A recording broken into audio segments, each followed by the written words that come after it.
Today, we're going to be talking about something that's been on my mind. You might not think it is, but believe me, I'm thinking about it. Retirement, that golden word. Oh, it just sounds so wonderful. So, I've got an expert here today, Dr. Harry Agress Jr., and he's going to share his amazing book I've been spending some time with called Next Year's Best Years. And welcome, Dr. Agress. Can I call you Harry, Dr. Harry, or what do you prefer? Call me Harry. That's Harry, okay. Yeah, fine. you're Yeah. not technically you're not a doctor anymore, right? Because you're No, retired. that's not true. I think you're a doctor forever, but I'm still volunteer teaching. Yeah, I'm still a doctor. Okay. Yep. No, you worked hard But for you should that. So definitely call me Harry. That would be I'm spending time with this book and I'm thinking about it because all of my friends that are retiring, thinking about retiring, I always ask them that question. What is it like? It seems so wonderful. And everybody says, it is. It is. And the next years can be your best years. But I think people are a little trepidatious about it. They're afraid retirement means it's over. I'm on the trash heap. I'm not useless, or I'm not useful. I'm useless. I'm not relevant anymore. And your book really gives some great ideas and some great food for thought. And I just want people to hear a little bit about your story. You had a great career as a radiologist, and then retirement came in. So, how did that transition come about? it came about. I was ready at the time, and I'd retired when I was 68, which for me was a good time to do that. I had been practicing for 36 years. I was in a wonderful practice and very fulfilling.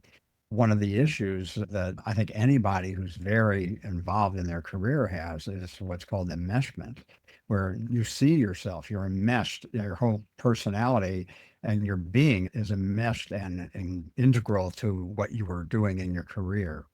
And so many people, when they stop working, have a lot of difficulty bridging that gap and making that transition.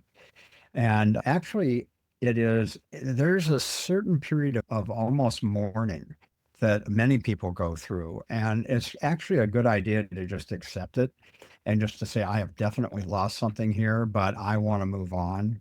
And it it gets you past that phase, also knowing that you're not alone, that many other people feel this way. Then again, there are others who just pop right into it and hit the road running. And for me, I decided that one of the things I wanted to do was make my more out of my photography. I'd loved photography my whole life, and but I'd never organized everything. And I went about getting all that done and getting some help setting up a website, and then I basically started to try to sell my photographs. And that turned out to be a real mixed thing. And one of the themes that we're going to talk about as you start to you want to try all kinds of different things, and some work and some don't, and but you never know where it's going to lead. So for example, with the photography, I did get into, I was very excited because I got into a major art exhibition and I was there for 4 days. I met hundreds of people, and people say, "Oh, your photography is beautiful, and we have a new home, and we're going to put this up." And I was just ecstatic that I was there. But after it was all said and done, I sold one print, and I sold it to a friend, and that was it. After meeting hundreds and hundreds of people. So I had to reassess myself and actually had to redefine my relevance. And I had to decide what's going to give me pleasure here. And I then decided that I think I need to start enjoying my photography simply for that purpose. And we'll talk a little bit later about how one small thing can lead to another and where this led to. But I then started to do just a whole bunch of things. So the way I started out, I love lists. And so I created several lists just to get me to focus more clearly on and do some self-reflection. And the first list was simply things that I love. My wife, my family, I love photography, I happen to like acting, a number of things. And then the second list was things that give me or give you satisfaction.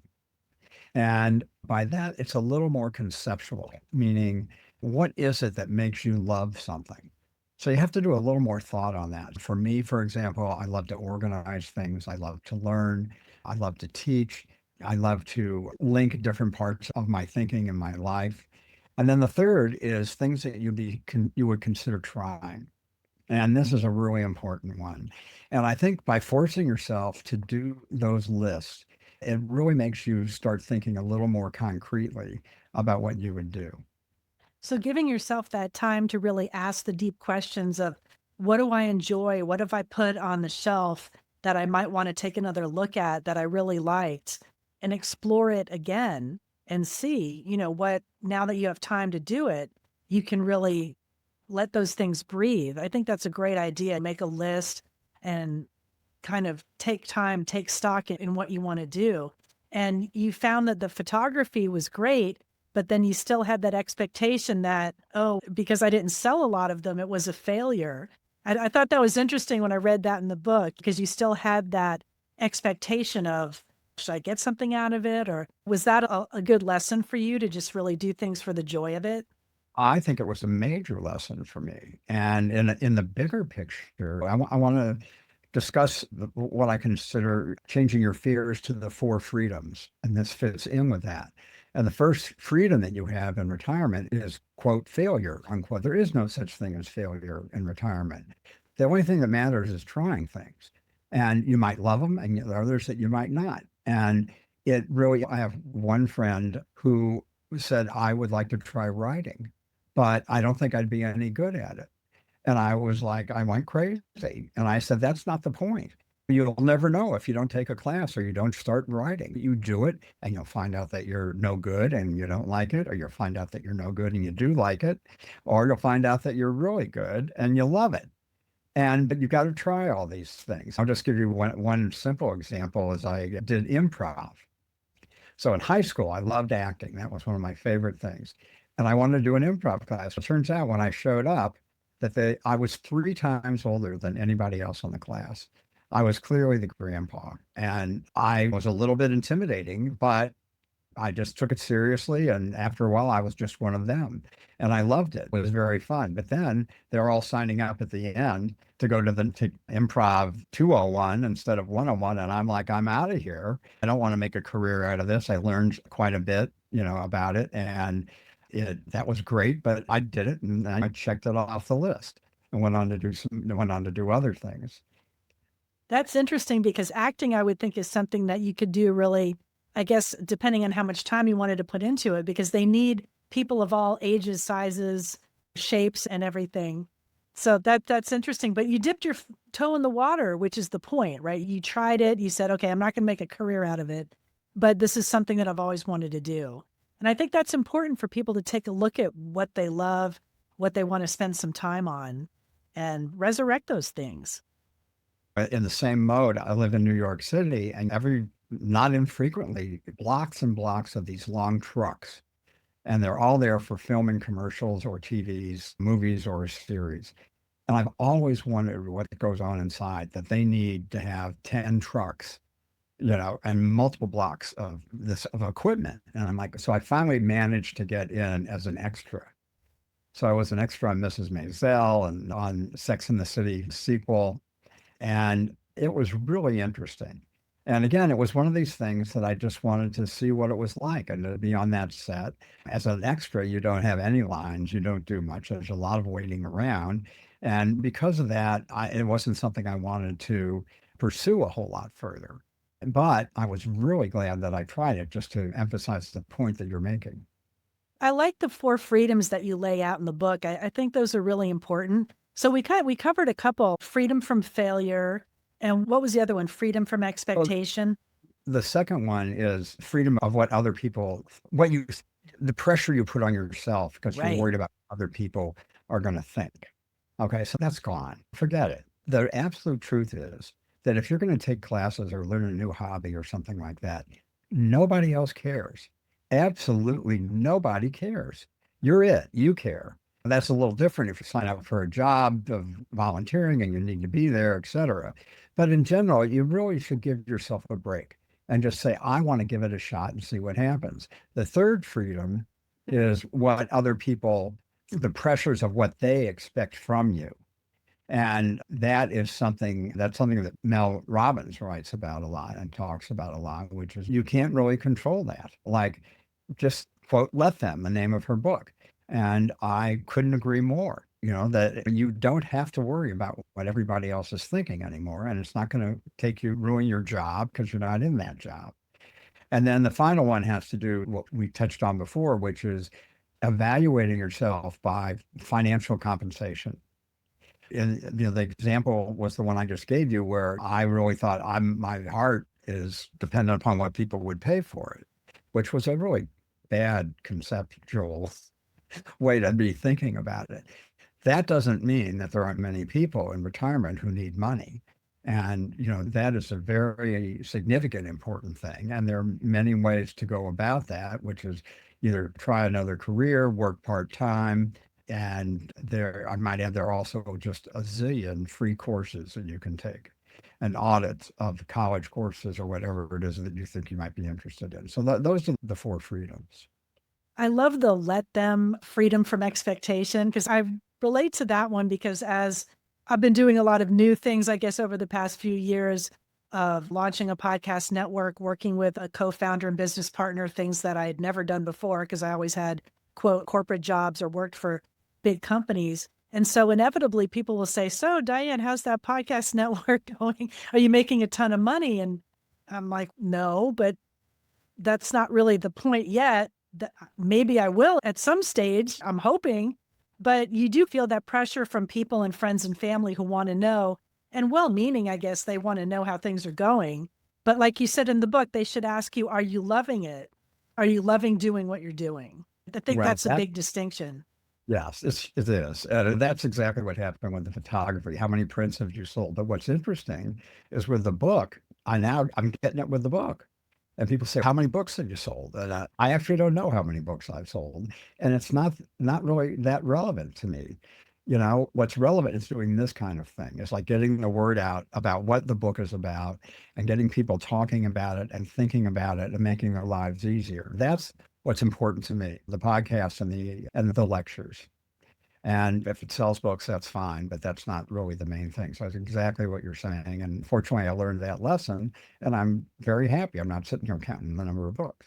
Making yourself crazy. I think that's important just overall because we put so much emphasis and importance on how much money are you making financially? Is this going to be a great thing? And we seem to put less value on happiness and fulfillment and more on our monetary gain.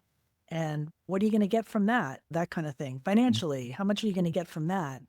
And I think that's to our detriment if we're just worried I, about the money.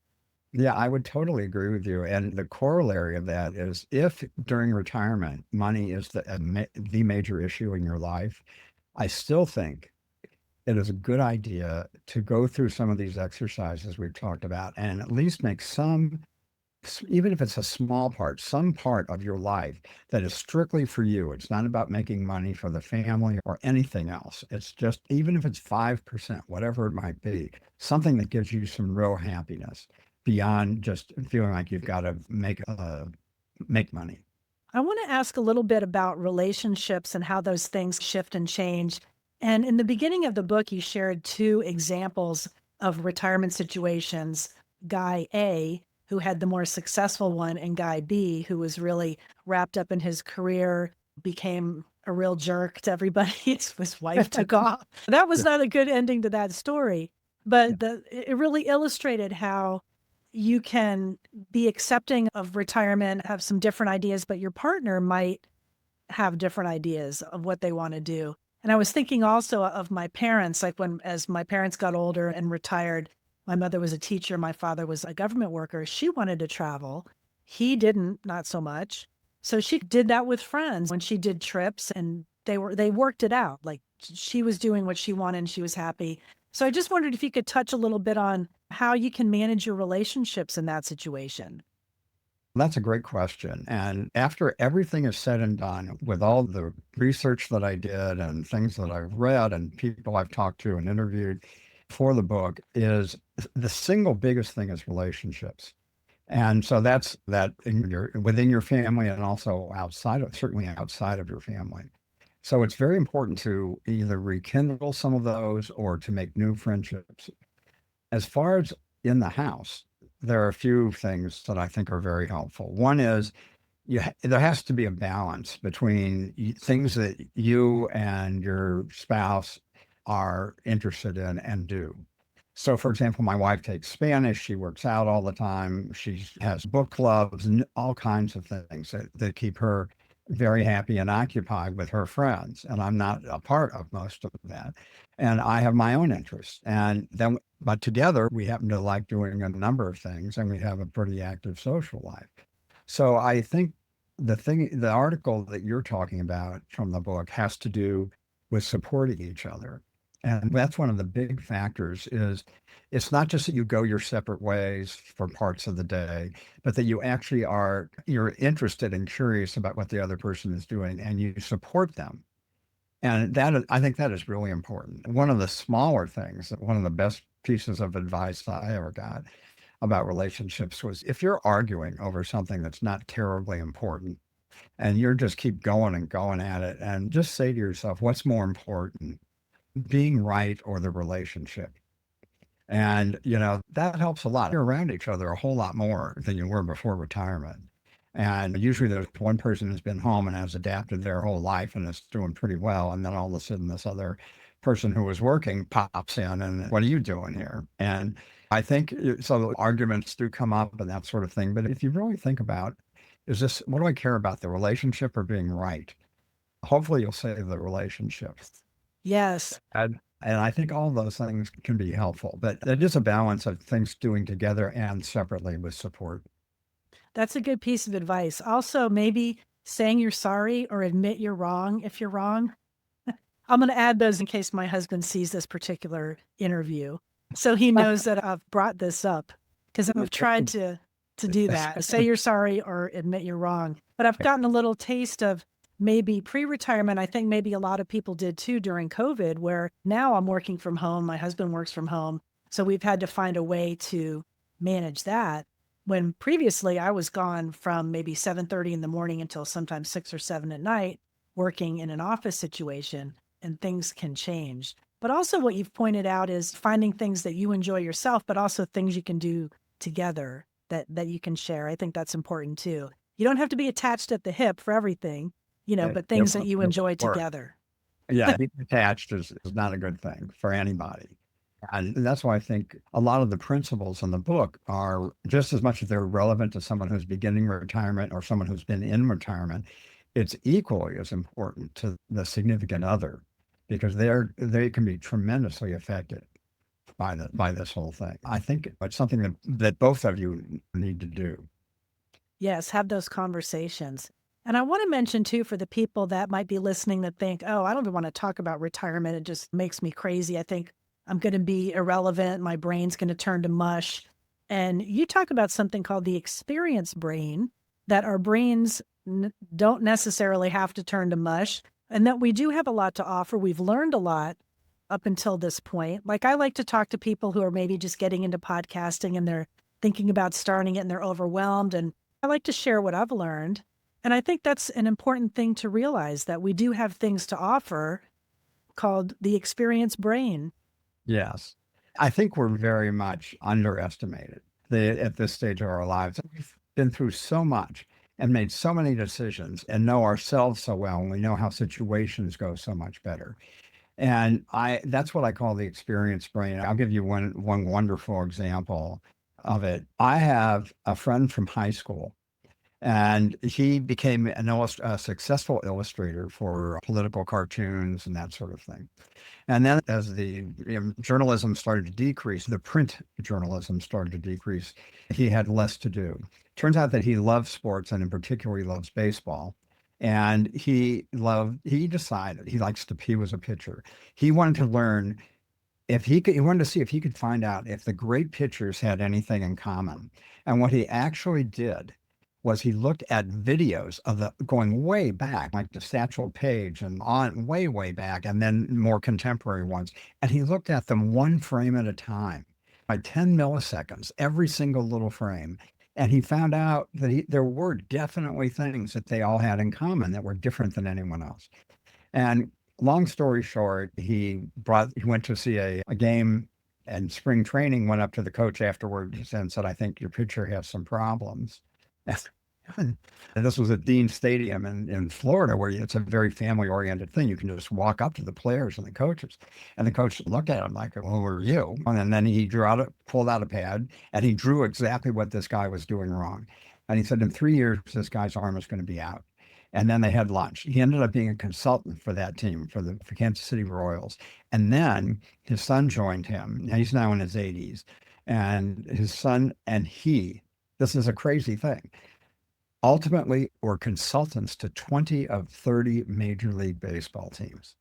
And all of this was taking his understanding of anatomy he knew anatomy cold from the illustration part of his life, and he applied it to a completely different situation. And that to me is using your experience brain. And you can if think about what you can do with that, what you've learned in life, and just apply it either to a different field or apply it to a different audience. If you were an accountant, you can teach finance to college kids. And you can do it on a volunteer level. You might be able to get a consulting fee. You can consult in almost anything if you want to do the money part of it. But I think that if you have to open up your mind a little bit and just cross your thinking and bring in different aspects, you can come up with some wonderful ideas. That's exciting to hear. I love that, the experienced brain. I was trying to talk to my sister about this. She's a school administrator and had been a teacher for a long time. She's getting ready to retire. And I said, "You're ready for act two. There could be a whole second act. You could be a speaker, you could do talks," because she likes to get up in front of a crowd and she's used to taking control of the room and talking to people. So there's a lot of different ways she could use those skills. So I think that's great to reframe what you've done and maybe move it into a second act. Yes. And with teaching, I mean, there's so many, the country needs teachers. So you can work part time. You can probably call up any way you want it, depending upon where you live. And that, by the way, I think part time work is a wonderful way to ease into everything.